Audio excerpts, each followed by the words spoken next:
இன்னைக்கான காணொலியில் 2 முக்கியமான செய்திகளை தான் நம்ம பார்க்க போகிறோம். ஒன்று என்ன அப்படின்னு பார்த்தீங்கன்னா, F-35 வேணும்னா S-400 கொடு அப்படின்னு அமெரிக்கா ஒரு டிமாண்டை பண்ணுறாங்க.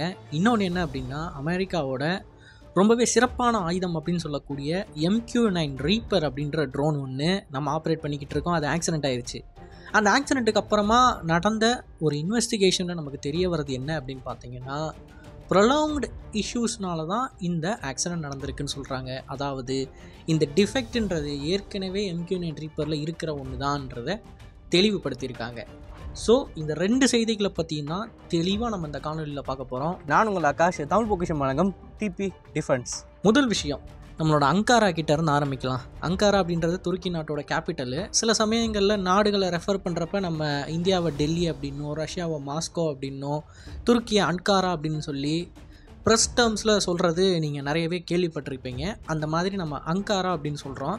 இதை நான் ஏன் சொல்கிறேன்னா, போன வீடியோவில் அங்காரான்னு சொல்கிறேன், அங்காரானா என்ன அப்படின்னு ஒருத்தர் கமெண்ட் பண்ணியிருந்தாரு, அதனால நான் சொல்கிறேன். இப்போ துருக்கியோட பிரச்சனை என்ன அப்படின்னு பார்த்தீங்கன்னா, நல்லாவே தெரியும் துருக்கியோட விமானப்படைக்கு இப்போது 5th ஜென்ரேஷன் ஃபைட்டர் ஏர்க்ராஃப்ட் தேவை அப்படின்றது. அவங்கக்கிட்ட இருக்கிறதுலே ரொம்ப அட்வான்ஸ்டான ஏர்க்ராஃப்ட் அப்படின்னா F-16 அப்படின்ற போர் விமானம் தான். ஆனால் துருக்கியோட எதிரியான கிரீஸ் கிட்டேயோ இல்லை துருக்கி இப்போ எதிரியாக மாற்றிக்கிட்டு இருக்கிற இஸ்ரேல் கிட்டேயோ அதை விட அட்வான்ஸ்டான ஏர்க்ராஃப்ட் இருக்குது. கிரீஸ் கிட்ட ரஃபேல் இருக்குது அண்ட் இஸ்ரேல் கிட்ட F-35 போர் விமானம் இருக்குது. இப்போ துருக்கி அப்படின்னு சொல்லக்கூடிய நாடு நேட்டோவில் இருக்குது. நேட்டோவில் இருக்கிறதுனால F-35ல் இதுவும் ஒரு பார்ட்னராக இணைய முடியும். ஆனாலும் துருக்கிக்கு ஏன் இந்த விமானத்தை அமெரிக்கா கொடுக்க மறுத்தாங்கன்னா, நம்ம ஏற்கனவே பேசின மாதிரி ஜியோ பொலிட்டிக்கலி அமெரிக்காவோட எதிரிக்கிட்ட போய் S-400 வான் பாதுகாப்பு அமைப்பை இவங்க வாங்கியிருக்காங்க. இப்போது இந்த வாங்கினதுக்கப்புறமா F-35 கொடுக்க முடியாதுன்னு சொல்லிட்டு அமெரிக்கா அவங்களோட மறுப்பை தெரிவித்தாங்க இல்லையா.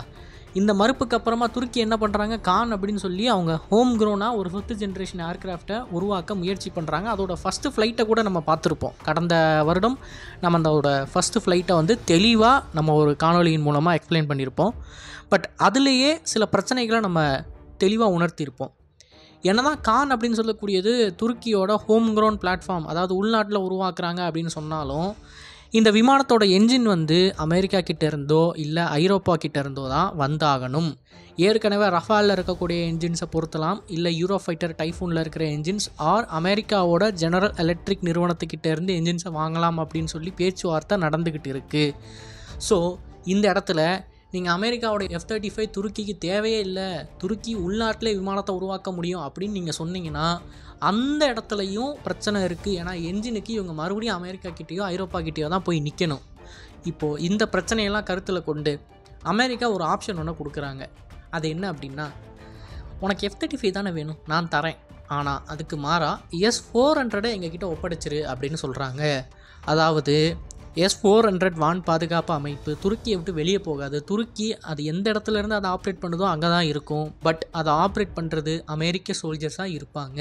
S-400 ஆப்ரேஷனை ஒட்டுமொத்தமாக அமெரிக்கா கிட்ட ஒப்படைச்சிட்டு F-35 வாங்கிக்கோங்க அப்படின்னு ஒரு டீலை போடுறாங்க. இப்போது இந்த இடத்துல துருக்கி எப்படி ரியாக்ட் பண்ண போகிறாங்க அப்படின்றத நம்ம பொறுத்து தான் பார்க்கணும். துருக்கிக்கு 5th ஜென்ரேஷன் ஃபைட்டர் ஏர்க்ராஃப்ட்ன்றது தேவை. அதே சமயம் அவங்க ஹோம் க்ரோனாக உருவாக்கணும்னு நினச்சாலும் நிறைய கிரிட்டிக்கல் தொழில்நுட்பங்களுக்கு மேற்கு நாடு தான் நம்பியிருக்காங்க. என்ஜின் அப்படின்னு சொல்கிறப்ப நம்ம டெக்னாலஜி ட்ரான்ஸ்ஃபரின் மூலமாக உள்நாட்டில் இந்த என்ஜினை மேனுஃபேக்சர் பண்ணுறோம். இந்த டெக்னாலஜி ட்ரான்ஸ்ஃபரை வாங்குகிற அளவுக்கு ஜியோ பொலிட்டிக்கலி இந்தியாவுக்கு ஸ்ட்ரென்த் இருக்குது. பட் அந்த ஸ்ட்ரென்த்து துருக்கிக்கு இருக்குமா அப்படின்றது தெரியலை.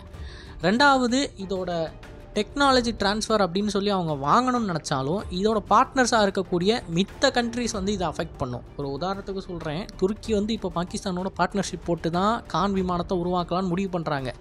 இப்போது பார்ட்னர்ஷிப்னாலே நிறையவே டெக்னாலஜிஸ் வந்து பாகிஸ்தானுக்கும் ஷேர் ஆகும் இல்லையா. ஸோ சில மேற்கு நாடுகள் பாகிஸ்தானுக்கு இந்த டெக்னாலஜிஸ் போகிறத விரும்ப மாட்டாங்க. ஸோ என்ஜின் டீல் நடக்கிறதே இங்கே பெரிய பிரச்சனையாக தான் இருக்கும். அது டேரெக்டாக வாங்கணும் அப்படின்னு பர்ச்சேஸ் பண்ணணும்னு நினச்சாலும் சரி, இல்லைனா டெக்னாலஜி ட்ரான்ஸ்ஃபர் மூலமாக உள்நாட்டில் உருவாக்கணும்னு நினச்சாலும் சரி, இந்த பிரச்சனை எல்லாத்தையும் கருத்தில் கொண்டு தான் அமெரிக்காவே ஒரு ஆப்ஷனை கொடுக்குறாங்க.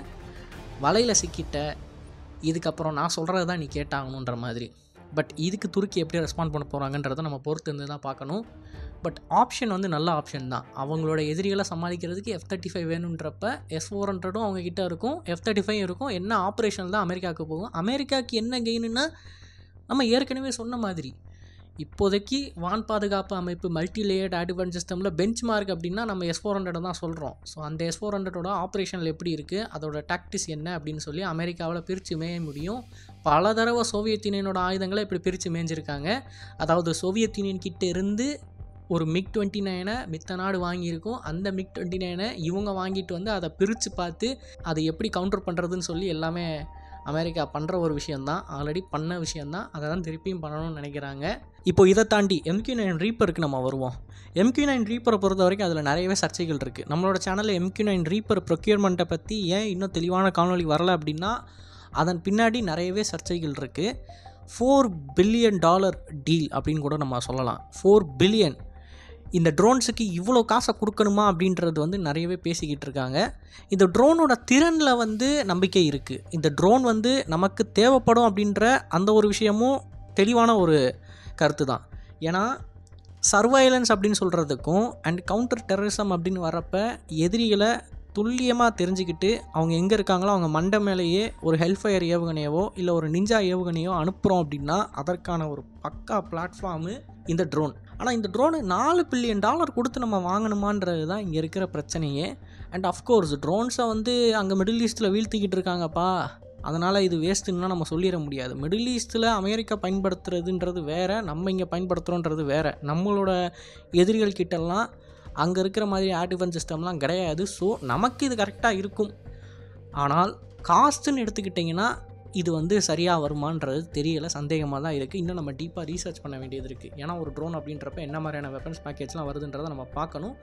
அந்த ரீசர்ச்லாம் போய்கிட்டு இருக்கிறதுனால இதை பற்றின ஒரு ஒப்பீனியனாவோ இதை பற்றின ஒரு வீடியோவாவோ நம்மளோட சேனலில் பதிவிட முடியலை.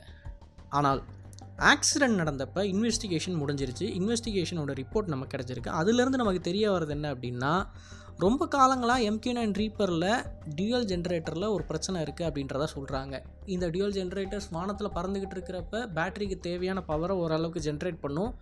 ஸோ அந்த ஜெனரேட்டர்ஸில் ஏற்கனவே பிரச்சனை இருந்திருக்கு. இந்த பிரச்சனை அமெரிக்காவில் உருவாக்கப்படுற MQ-9 ரீப்பர் எல்லாத்துக்கும் காமனாக இருக்கிற ஒரு விஷயம் தான். மேனுஃபேக்சரிங் டிஃபெக்ட்னு கூட வச்சுக்கலாமே, அந்த டேர்ம் இதுக்கு யூஸ் பண்ண முடியுமான்னு தெரில. பட் அது மாதிரி சிமிலரான ஒரு விஷயம். அப்படிப்பட்ட டிஃபெக்டின் காரணமாக இந்த MQ-9 ரீப்பரில் இருக்கக்கூடிய பேட்ரி ஃபுல்லாக ட்ரெயின் ஆகி கடலில் விழுந்திருக்கு. இப்போ இதனால் நம்மளோட கடற்படைக்கு லாஸா அப்படின்னு கேட்டிங்கன்னா இப்போதைக்கு எதுவும் கிடையாது. ஏன் அப்படின்னா இந்த ரீப்பரை நம்ம லீஸுக்கு எடுத்து தான் ஆப்ரேட் பண்ணிக்கிட்டு இருக்கோம். லீஸ்லேயே நிறைய டேர்ம்ஸ் அண்ட் கண்டிஷன்ஸ் கொடுத்துருப்பாங்க. எவ்வளோ நேரம் ஆப்ரேட் பண்ணணும், எங்கே ஆப்ரேட் பண்ணணும், எங்கே ஆப்ரேட் பண்ணக்கூடாது அப்படின்னு நிறையவே டேர்ம்ஸ் அண்ட் கண்டிஷன்ஸ் இருக்கும். அந்த டேர்ம்ஸ் அண்ட் கண்டிஷன்ஸுக்குள்ளே நம்ம ஆப்ரேட் பண்ணியிருந்தோம் அப்படின்னா இது வந்து மேனுஃபேக்சரரோட தப்பு. ஸோ மேனுஃபேக்சரர் தான் இதுக்கான முழு பொறுப்பை ஏற்றுக்கணும். காசு போட்டு அவங்க தான் புது MQ-9 ரீப்பரை நமக்கு அனுப்பணும். ஸோ அக்ரிமெண்ட் லெவலில் நம்ம எடுத்துருக்கிறதுனால இது நமக்கு பெரிய லாஸாக இல்லை. பட் ப்ரொக்யூர் பண்ணி $4 பில்லியன் நம்ம வாங்கினதுக்கப்புறமா அதில் ஏதாவது தவறு நடந்துச்சு அப்படின்னா அது நமக்கு கண்டிப்பான லாஸாக இருக்கும். இதை தான் நிறைய பேர் கன்சர்னாக சொல்லிக்கிட்டு இருக்காங்க. அதை பற்றி நம்ம இன்னொரு காணொலியில் செப்பரேட்டாக பேசலாம். அண்ட் கடைசியாக இந்த வீடியோ முடிக்கிறதுக்கு முன்னாடி ஒரு இமேஜ் ஒன்று சமூக வலைத்தளத்தில் வைரலாக போய்கிட்டு இருந்துச்சு. கடந்த ஒரு சில வாரங்களாக இந்தியாவோட அணுசக்தியால் இயங்கக்கூடிய சம்மரைன் வந்து ஒரு ஏவுகணையை லான்ச் பண்ண இமேஜ். அது இப்போது நிறையவே ஆத்தென்டிகேஷன் நடந்து அது இந்த சம்மரினாக தான் இருக்கும் அப்படின்னு நிறைய பேர் சொல்கிறாங்க. அதோட இமேஜஸ்லையும் நம்மளோட எடிட்டரை போட சொல்கிறேன். இது INS அரிகாத்துலேருந்து லான்ச் பண்ண K-15 ஏவுகணை. ஸோ இந்த வீடியோவில் நான் சொன்ன தகவலை பற்றி நீங்கள் என்ன நினைக்கிறீங்க அப்படின்றத மறக்காமல் கமெண்ட் செக்ஷனில் பதிவிடுங்க. அண்ட் இது போல் நிறையவே தகவல்கள் தெரிஞ்சுக்கணும்னு நினச்சிங்கன்னா டிபி நியூஸ் பேஜை ஃபாலோ பண்ணிக்கோங்க. நல்லது இப்போ வந்து நல்ல சமுதாயத்தை உருவாக்கும். நன்றி, வணக்கம்.